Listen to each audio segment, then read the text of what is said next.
बच्चों, good afternoon. कैसे हो आप सब? आज हम 6th क्लास का जो भी ये पेरियोडिक हुआ है ना, इसको सॉल्व करेंगे, ठीक है। स्कूल के अंदर अभी जो पेरियोडिक फर्स्ट हुए हैं, PT2 सॉरी PT1 तो अप्रैल में हो गए थे। स्कूल के अंदर क्या हुआ है, PT2 हुए, ठीक है। तो आज हम जो सॉल्व करेंगे, हम आज सॉल्व करेंगे पहले 6th क्लास का, ठीक है। तो 6th क्लास के अंदर पहला जो चैप्टर आया था, पहले मैं ये बता देती हूँ, चैप्टर 4 आया था आप लोगों का NCERT का। इसका आया था चैप्टर 4 आया था NCERT का, ठीक है। इसमें टोटल टीचर्स ने 10 क्वेश्चन दिए और एक जो क्वेश्चन नंबर 9 है वो आउट ऑफ सिलेबस है। फिर भी टीचर ने दे दिया है तो हम कर लेते हैं, ठीक है, कोई ऐसी बात नहीं है।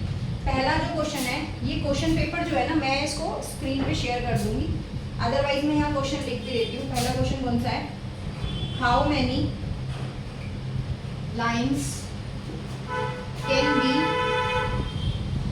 passed through a given point। Hindi में इसका मतलब होता है एक दिए बिंदु से कितनी रेखाएं खींची जा सकती है। जैसे कि अगर मान लो कोई भी लाइन पर मैंने एक पॉइंट दे दिया, ये पॉइंट दे दिया A और ये पॉइंट मैंने दे दिया B। अब मैं इससे कितनी लाइंस खींच सकती हूँ, जितनी मर्जी, जितनी मेरी इच्छा है। तो इसका मतलब क्या आएगा, इनफिनाइट। क्या आएगा, इनफिनाइट। और इनफिनाइट का मतलब क्या होता है, अनगिनत, मतलब कि क्या ये देखना, अनगिनत, ठीक है। अब उसके बाद क्या है, यहाँ पर बोला जाता है how many times pass through two give points. तो अगर दो दिए हुए बिंदु से कितनी रेखाएं खींची जा सकती हैं। अगर मान लो सिर्फ 2 ही बिंदु दिए हुए हैं तो उससे कितनी रेखाएं खींची जा सकती हैं। तो वहाँ पे भी इसका आंसर आपका क्या आएगा, तो मैं आपको बेकार है। अब मान लो अगर कोई लाइन दी हुई है इस तरह से और उसके यहाँ पर 2 पॉइंट दिए हुए हैं A और B, तो इनसे कितनी लाइन पास की जा सकती है। तो इनसे आपको क्या आएगा, सिर्फ यहाँ पर ओनली 1। क्या आएगा यहाँ पे, ओनली 1 लाइन आप पास कर सकते हो। एक वैसे जहाँ तक मुझे आइडिया था इधर भी आपका, इस पॉइंट से भी इन्फिनाइट लाइन्स हो सकती है और इस लाइन से भी इन्फिनाइट हो सकती है, बट हम आंसर क्या देंगे, ओनली 1। दूसरा क्या है, डैश आ नेम फिगर। अगर आपको एग्जामिनर ने कुछ इस टाइप का फिगर दे रखा है, ये A और ये B, इस टाइप का फिगर दे रखा है एग्जामिनर ने, तो इसका मतलब क्या होता है, इसका मतलब होता है लाइन सेगमेंट। इसका मतलब क्या होता है, लाइन सेगमेंट, ठीक है। लाइन सेगमेंट होता है, इसको हिंदी में बोलते हैं रेखाखंड। क्या बोलते हैं इसको हिंदी में, रेखाखंड, ठीक है। उसके बाद आपके पास क्वेश्चन नंबर 4 के अंदर क्या दिया हुआ है, क्वेश्चन नंबर 4 के अंदर आपको दिया हुआ है कि बताइए कि ये फिगर कैसा है। एक तो कुछ इस टाइप में फिगर बना रखा है और एक फिगर कुछ इस टाइप में बना रखा है, इस टाइप। तो ये जो है ये क्लोज्ड फिगर है, ये क्लोज्ड है, और ये वाली फिगर जो है ये ओपन है। तो वो यही पूछ रहा है कि बताइए कि जो ये फिगर है ये कैसी है। तो पहली फिगर जो है वो क्लोज्ड है और दूसरी फिगर जो है वो क्या है, ओपन है। आज मुझे ऐसा लग रहा है कि मेरी आवाज़ नहीं निकल रही है अंदर से। तो ये 4 क्वेश्चन मैंने आपको करा दिए जो कि किस में आए थे, पार्ट आपके क्या बोलते हैं 1 में आए थे। इसमें आए थे पार्ट 1 में, दिख रहे हैं ना, ये देखो।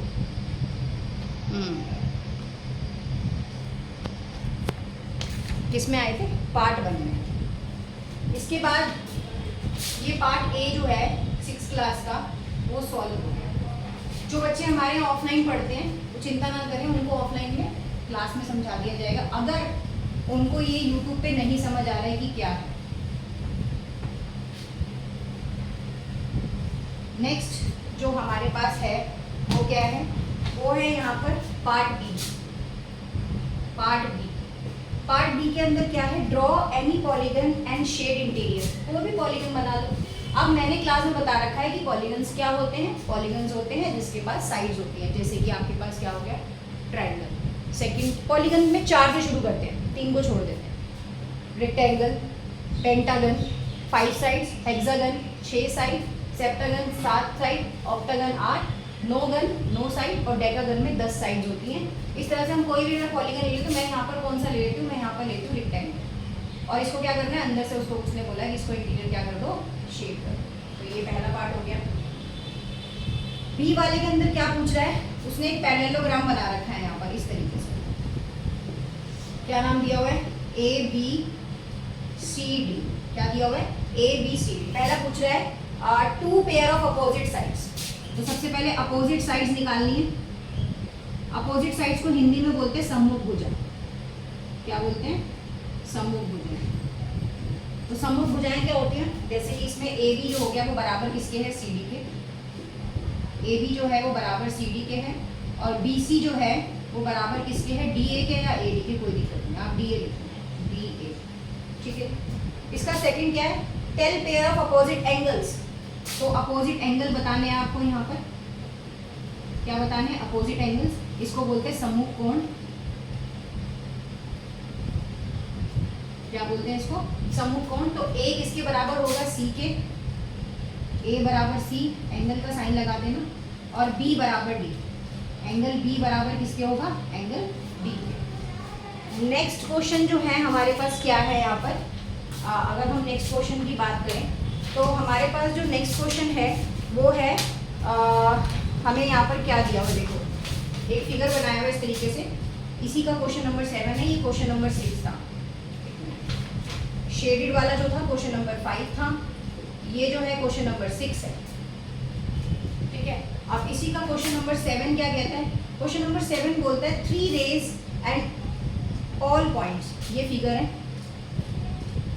अब रे क्या होती है, रे मैंने हर किसी को बता रखा है जिसका एक एंड पॉइंट होता है। क्या होता है, एक एंड पॉइंट, मतलब जो यहाँ वर्टेक्स पे ये जो ओ होता है ना, इसको कभी भी काउंट नहीं किया जाता। लिखा जरूर जाता है लेकिन काउंट नहीं किया जाता, क्योंकि रे में सिर्फ एक ही एंड पॉइंट होता है। तो पहला जो है, पहली रे कौन सी है, 3 रेज पूछ रहा है वो, 3 रेज।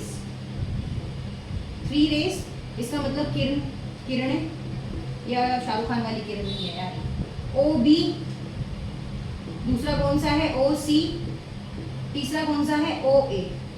ठीक है जी, ओ बी, ओ सी और ओ ए, 3 टाइप्स ऑफ यहाँ पर आपके पास रेज है। और रेज में जो वर्टेक्स वाला ओ होता है वो कभी भी काउंट नहीं किया जाता। अब इसके बाद हम नेक्स्ट आगे की बात कर लेते हैं।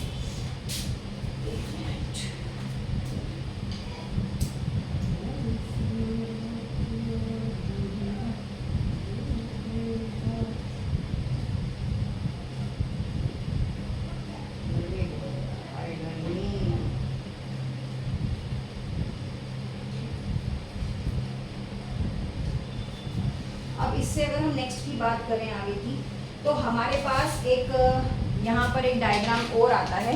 ये क्वेश्चन नंबर इसी का सेकंड पार्ट की अगर हम बात करें, ये फर्स्ट है और इसी का सेकंड पार्ट। इसका सेकंड पार्ट ऑल पॉइंट्स बताने हैं आपको। तो इसमें देखो कौन कौन सा पॉइंट दिख रहा है, पॉइंट ए दिख रहा है, पॉइंट बी दिख रहा है, पॉइंट सी दिख रहा है, और ओ भी आप यहाँ पर काउंट कर सकते हैं, क्योंकि ये पॉइंट की बात कर रहा है। तो पॉइंट का मतलब क्या होता है, जितने points mention on the figure, these are called points. ठीक है, यहाँ तक सबको क्लियर हो गया होगा 6th क्लास। अब जो आप एग्जाम में करके आए हो ना, एक बार आप उसे भी चेक कर लेना घर पे कि हाँ हम जो करके आए हैं वो सही करके आए हैं या नहीं करके आए। उसके बाद अगला क्वेश्चन है क्वेश्चन नंबर 8। क्या कहता है, draw a quadrilateral and its diagonal in same way. चतुर्भुज बनाओ, उसके विकर्ण उपविजों उसके नाम लिखो।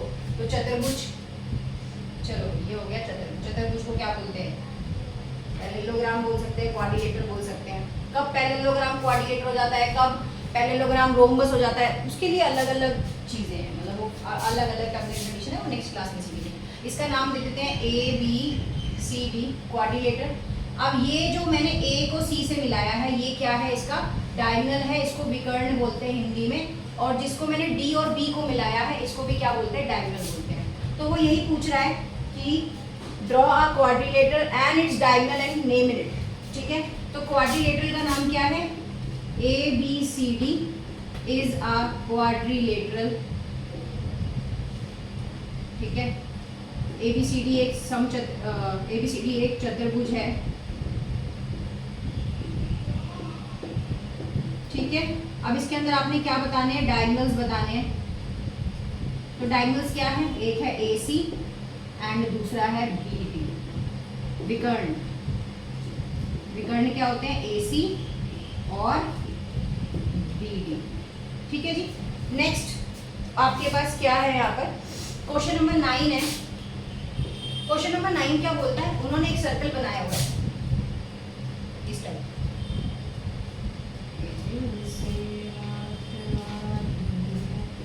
AB, BC और O। ठीक है, अब देखो ये वाला जो क्वेश्चन है ये आउट ऑफ सिलेबस है, ये क्वेश्चन नहीं है। ठीक है, आप लोगों की जो नई एनसीईआरटी की किताब आई है उसके अंदर ये वाला क्वेश्चन नहीं है। पहले ये क्वेश्चन एक्सरसाइज 4.6 में हुआ करता था पुरानी ओल्ड एनसीईआरटीज में, बट अब के टाइम पे ये नहीं है। तो कोई बात नहीं है तो क्या हुआ, छोड़ देना पेपर में, इतना घबराना क्या है? एक क्वेश्चन के पीछे कौन सा इतना कोई भागे जा रहा है? अब टीचर को नहीं पता होगा तो उन्होंने दे दिया, पर उनकी भी कोई गलती नहीं है। अब क्या है, सबसे पहले वो पूछ रहा है कॉर्ड। कॉर्ड क्या होती है? जीवा बोलते हैं इसको। ये सबसे फर्स्ट वाली है AB, ये किसी भी ट्रायंगल की एक आर्क बनाने में सक्षम होती है। उसके बाद आपसे क्या पूछ रहा है? ये पूछ रहा है डायामीटर। डायामीटर क्या होता है? डायामीटर है DC, जो फुल। डायामीटर का काम क्या होता है? जो ट्रायंगल को सर्कल को 2 पार्ट्स में डिवाइड करता है। रेडियस क्या होता है? Half of the diameter, half of the diameter. अब इसको हिंदी में व्यास बोलते हैं। ठीक है, और ये हाफ ऑफ द डायामीटर क्या होगा? DO। OD लिख लो रेडियस, इसके अंदर OC लिख लो रेडियस, लास्ट में कोई पॉइंट, एक मिनट, ये E दे रखा है, इसमें 3 रेडियस हैं, OD, OC और OE। ये देखो, ये रेडियस है, ये रेडियस है, ये रेडियस है, 3 रेडियस हैं। और रेडियस का काम क्या होता है? सर्कल का सेंटर पॉइंट से डायामीटर का आधा होता है रेडियस, जो सर्कल को हाफ करता है। ठीक है, ये काम रेडियस का होता है। अब इसके बाद क्वेश्चन नंबर लास्ट, जो क्वेश्चन नंबर 10 रह गया है, बस वही करना है और 6 क्लास का यूटी जो है यहाँ पर ओवर हो जाएगा।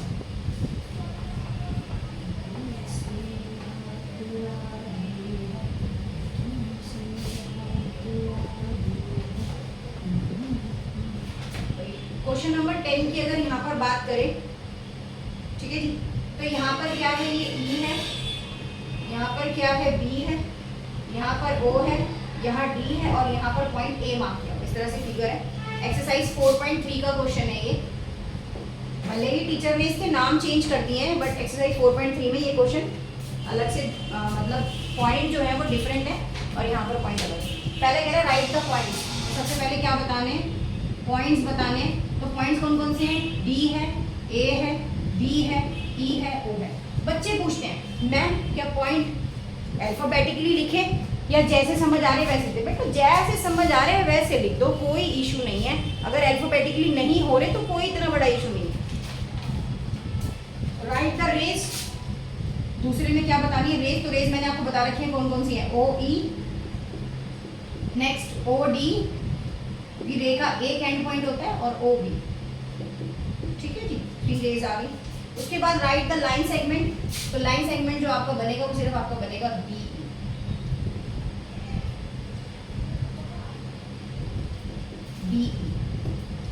ठीक। और उसके बाद अगर 10 नंबर ऑफ रेस, तो नंबर ऑफ रेस कितनी है यहाँ पर? 3। नंबर ऑफ रेस कितनी है?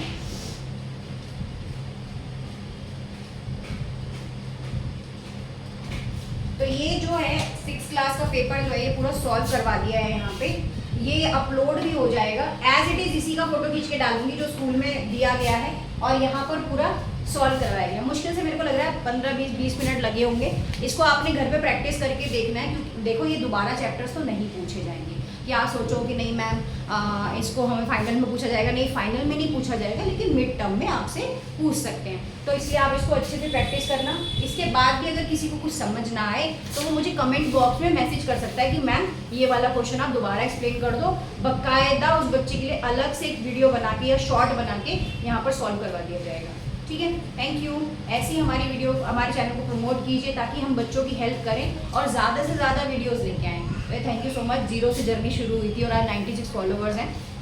इट्स ओके, इतना भी काफ़ी है क्योंकि इतना कोई मेहनत नहीं हो रही मेरी वाइट पे, लेकिन ठीक है, आप लोग और भी सपोर्ट करें ताकि और बच्चों की भी हेल्प हो पाए और आपके पास रिवीजन के लिए घर में काम। ठीक है, थैंक यू।